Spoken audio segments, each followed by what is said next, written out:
Bonjour tout le monde. Alors pour cette première vidéo, on va faire une vidéo avec la Sweet Peach, donc qui est un petit peu d'actualité vu que la nouvelle collection vient de sortir. Et pour ce premier maquillage, je vais utiliser pas beaucoup de fard. Je vais utiliser le fard Bless Heart, Tempting et probablement un des mats. Donc j'ai utilisé celui-ci et puis probablement quelques-uns de ceux-là pour la base. Je vais commencer par mon teint, je vais appliquer une base, donc c'est la Alima Pure Smooth plus Prime, base lissante. Donc c'est, j'ai acheté sur Bazar Bio. Je vais pas en mettre beaucoup et puis de toute façon je finirai le teint un petit peu plus tard parce que pas envie d'avoir de chute au niveau des cernes que j'ai cachées. Parce qu'en ce moment,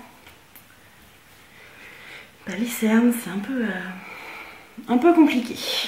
Alors je vais commencer tout d'abord par appliquer une base. Donc le crayon Urban Decay Glide On Eye Pencil dans la teinte Stache. Et je vais juste faire une base de smoky. Parce que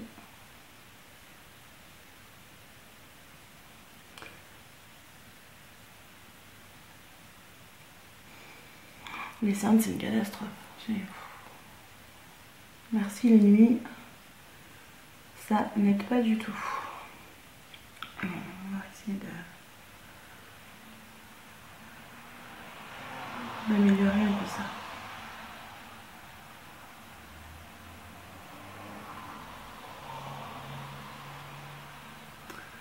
Voilà. La base est là. Alors, je vais prendre un pinceau Make-up Geek. C'est pour les fards à paupières foiled. Ils sont plutôt pas mal. Et j'applique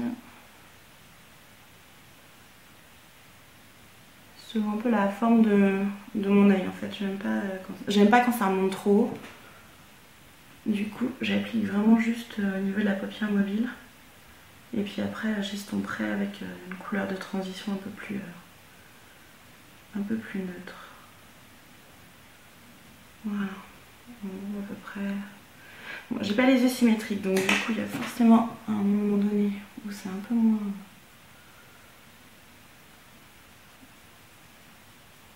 Ce sera pas forcément pareil. J'estompe.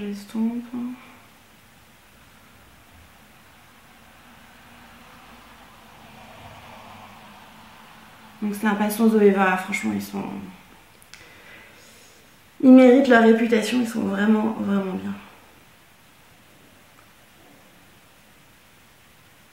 Celui-ci c'est le 225, le Luxe Eye Blender. Bon, je vais pas faire un maquillage hyper compliqué, hein, c'est pas déjà un smoky pour moi habituellement je me maquille pas autant, mais faut changer un peu.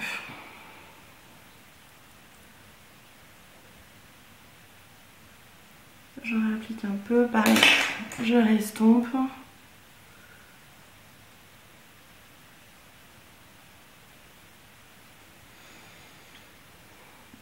Voilà, ça me paraît pas trop mal. Ensuite, je vais faire un ras de cils plus foncé avec la couleur Tempting justement. Parce que moi j'aime bien accentuer le ras de cils supérieur en faisant un peu un pseudo trail liner en fait.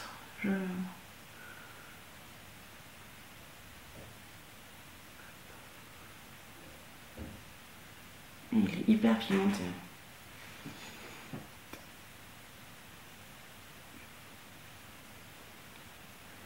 De toute façon après je vais réestomper histoire que ce soit pas aussi net. Mais que ça fasse vraiment un effet un peu flouté et que ça se fonde dans le kaki. Parce que moi j'aime bien cet effet là. Je remonte toujours un peu parce que histoire que ça fasse un peu remonter ma paupière tombante. En plus un côté est plus marqué que l'autre, alors forcément ça fait jamais bien symétrique. Voilà un peu ce que ça donne. Ouais, bah, c'est assez simple, hein. Je suis pas... C'est pas ce que je... Voilà, je crois que je vais rester là-dessus en fait. Je vais estomper un tout petit peu plus ici, histoire que ce soit un peu moins voyant.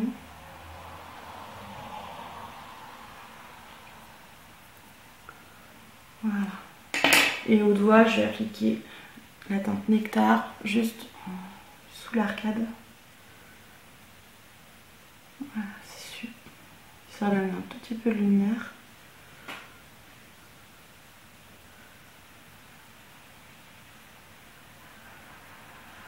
J'estompe au doigt.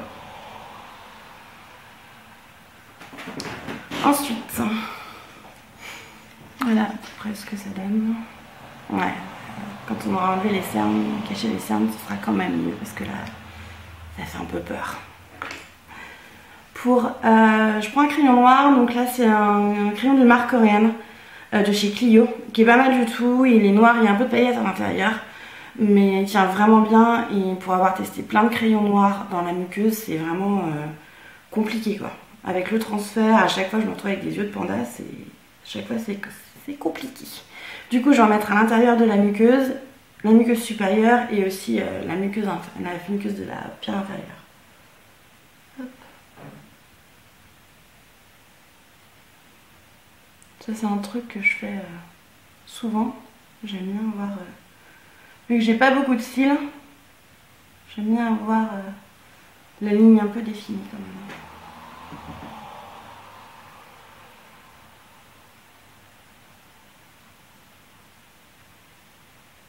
Et si en plus bah, j'en mets un peu par-dessus, c'est pas grave. Hop. La ligne droite inférieure.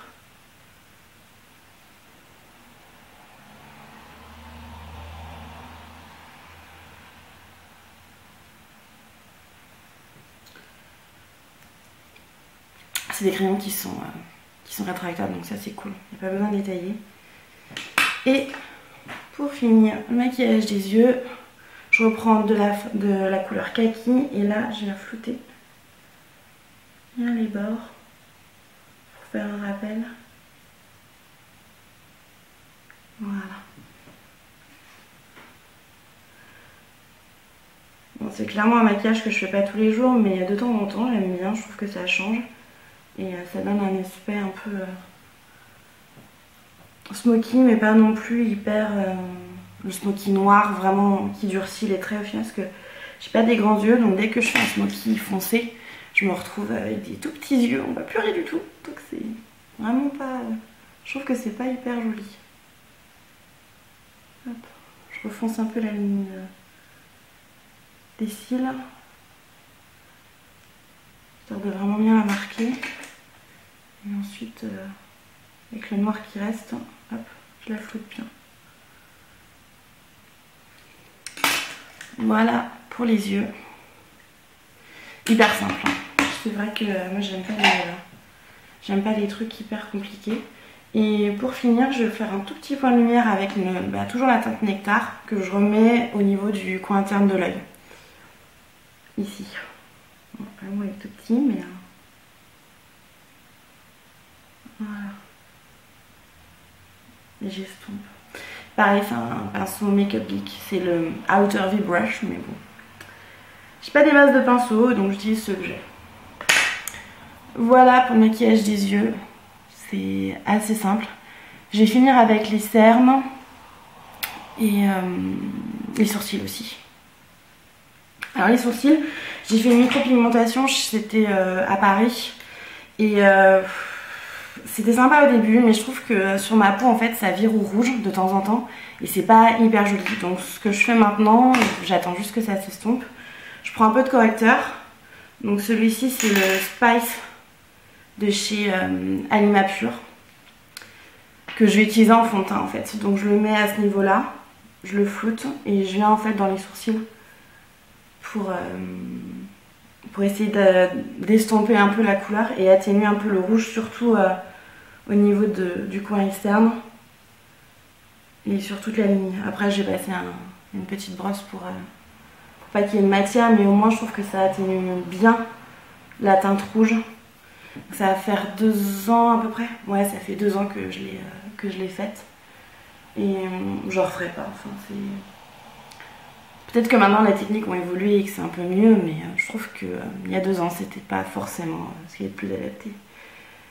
Du coup, j'utilise le crayon Bobbi Brown dans la teinte Mahogany. Et je trouve vraiment bien parce que justement, il camoufle bien la teinte rouge qui reste de la micropigmentation. Et c'est assez...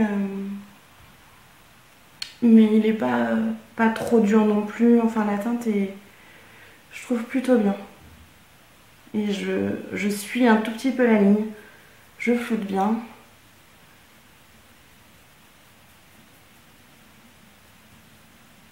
Hop. Voilà. En général, au quotidien, c'est uniquement ce que je fais. Vraiment, sans plus.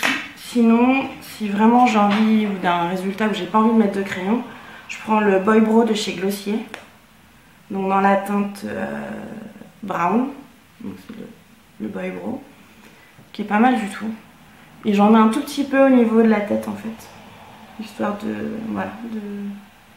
D'accentuer un tout petit peu la tête du sourcil. Pas trop. Et je finis...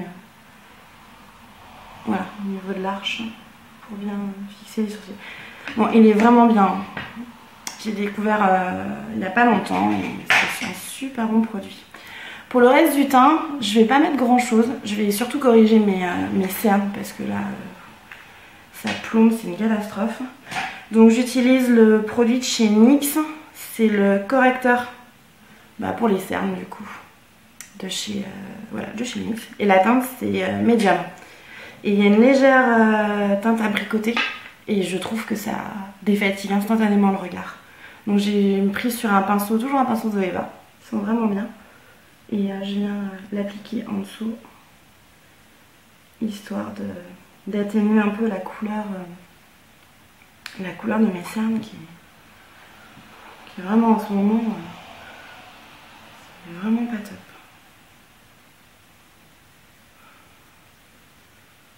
Voilà. Parce qu'en fait je mets quasiment pas de fond de teint. Je mets que du correcteur et là où j'en ai besoin. Et voilà. Hop. Alors je sais pas ce que vous en pensez, mais moi je trouve que ça... Dans la vraie vie, ça fait quelque chose quand même. Et pour unifier le reste du teint, je reprends encore mon correcteur Anima Pur. Toujours le pinceau Zoeva. Et j'en mets là où j'ai besoin. Donc là en ce moment j'ai un peu de rougeur à ce niveau-là. À ce niveau-là aussi. Histoire d'atténuer un peu, mais si c'est pas parfait, c'est pas grave. Enfin, j'aime bien qu'on puisse voir ma peau à travers, donc maintenant je mets de moins en moins de fond de teint, plus en plus de correcteurs juste à des endroits bien précis. Et je trouve que c'est suffisant au quotidien. Ça évite d'avoir la magnifique trace de fond de teint sur la blouse quand on la met. Moi personnellement ça me suffit. Et un tout petit peu autour du nez, des rougeurs du nez, très légèrement. Voilà pour le teint.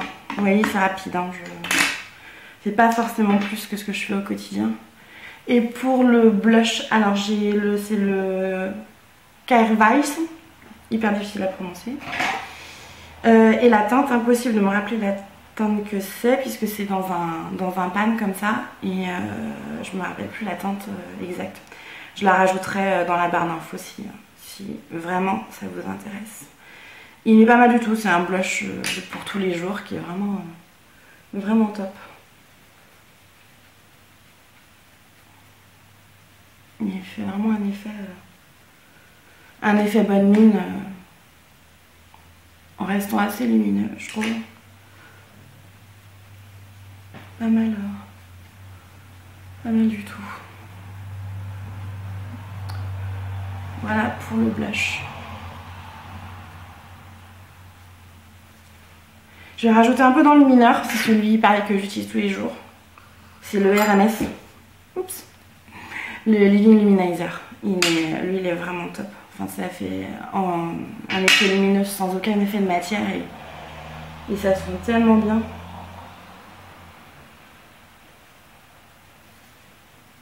Et en tout cas, il est pratique à appliquer au moins. Il ne fait pas l'effet barre un peu artificiel. Ils se font tout seuls dans la peau et c'est vraiment super joli.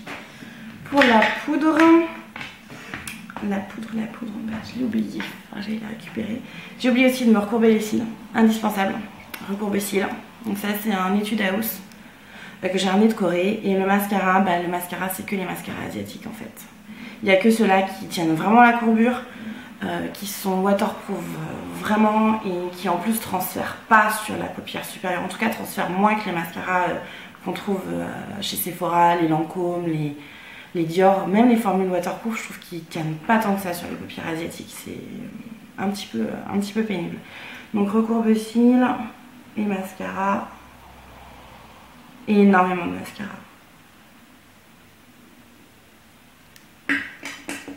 Ça, c'est un truc de mascara. Indispensable pour moi. Donc celui-ci, c'est un japonais. C'est la marque Heroin Make. Donc c'est le Volume Anchor Mascara, le super waterproof. Et un des meilleurs. Je trouve que le meilleur vraiment, c'est les mascaras Fairy Drops. Ceux-là, ils sont vraiment géniaux. Ils donnent beaucoup de volume, ils allongent, ils sont très noirs, ils sont très waterproof.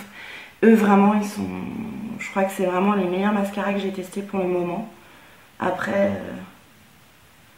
celui-ci est bien aussi, hein, mais je trouve qu'il amène moins de volume. Après, ça dépend ce que vous attendez d'un mascara. Moi, je veux vraiment que ça recourbe, que ça tienne, et beaucoup de volume sur mes tout petits cils d'asiatique qui tiennent pas du tout la courbure. Assez,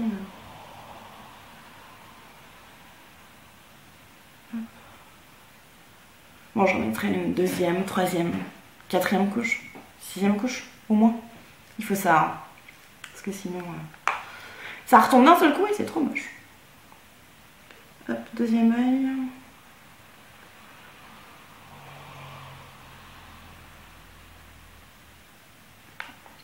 Il veut pas venir.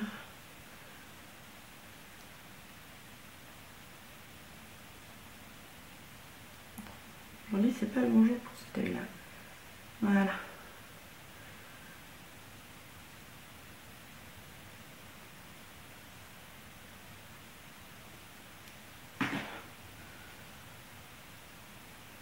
Il n'y a pas photo recours de cils, c'est quand même ce qui marche le mieux.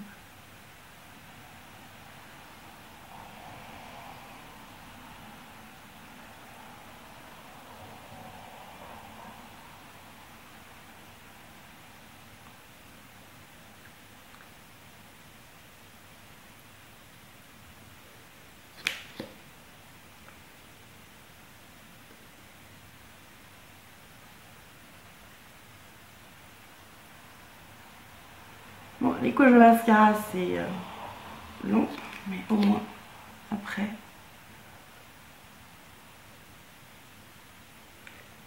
Et comme je suis douée, je m'en mets toujours en dessous. Ça, c'est à chaque fois.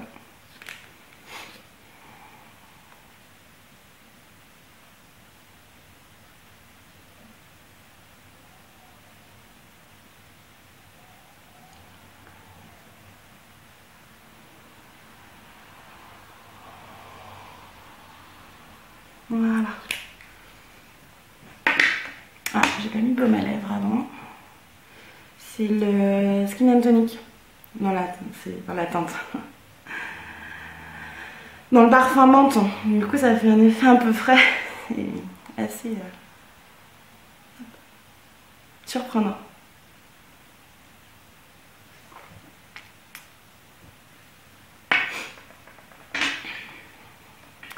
Vu que j'ai fait des taches de mascara sur le fard à paupières, je vais reprendre un peu de feu.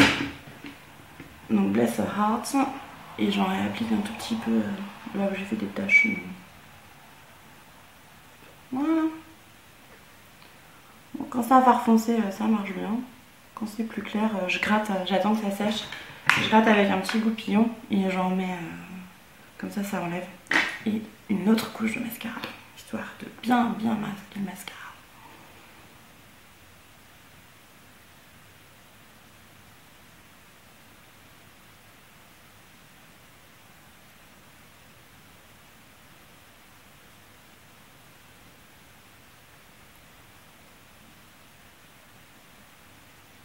Moi j'aime bien qu'il soit le plus allongé possible, même si ça se voit pas vraiment. J'aime bien qu'il soit voilà, le plus allongé possible, le plus noir possible. C'est vraiment un truc moi qui me plaît. Bon, c'est pas parfait. Ah, bah, évidemment en plus ça s'est transféré. C'était obligé. Et j'ai pas pris de coton-tige. Normal.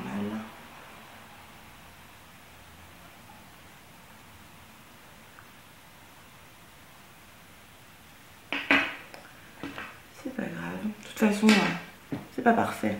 Mais le maquillage qu'on suivi, il est jamais parfait. Donc ça, c'est pas grave. Moi perso, ça m'embête pas trop. Ça donne un côté un peu plus vivant, un peu moins genre je sors de mon magazine, de ma séance photo. Voilà. Et pour le rouge à lèvres, je vais en prendre un tout simple. C'est une teinte, c'est un MAC dans la gamme, c'est cette gamme là en fait. Et c'est le Smoked Almond. Il est nude. Vraiment c'est pas... Et je vais juste le mettre en tapotant légèrement. Sans dépasser, c'est mieux.